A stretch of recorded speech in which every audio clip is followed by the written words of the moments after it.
In 1924, the USSR was still a very young country, only 2 years old. Its name stood for the Union of Soviet Socialist Republics, sometimes called the Soviet Union. Understanding what this name means is useful for understanding what sort of a country it was. The USSR was a collection of 15 different republics joined together under one federal-style government. A republic is usually associated with democracy, with the people electing their government and head of state. This was not the case in the USSR, which was ruled by the Communist Party at all levels with no other parties allowed, nor were the republics allowed to leave the Union. The largest republic was Russia, the Russian Soviet Federative Socialist Republic, RSFSR, to give it its full name under the Soviet system. Russia was always the most important republic of the USSR. The center of the government and of the Communist Party was in Moscow, the capital of Russia. Other republics were not Russian, they were different nationalities.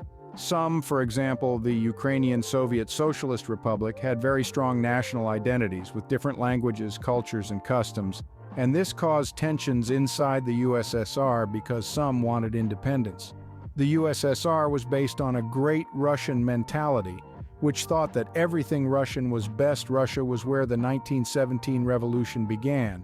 Russia had produced great poets and novelists and musicians and so on, and other republics had to put up with their own national identity being put second to a Soviet identity, which really meant a Russian identity.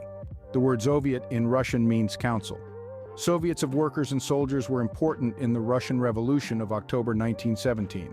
It was this revolution that the Bolshevik Party, led by Lenin, created to seize power in Russia.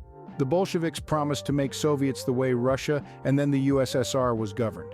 Instead of a parliament making decisions for the people, people would join local Soviets and make decisions, which would feed into regional and republic-level Soviets, all the way up to the Congress of Soviets at the top of the USSR's government.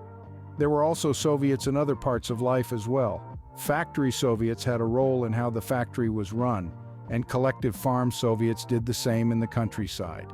City Soviets were how city government worked. In reality, all the power was held by the Communist Party, which made all the decisions.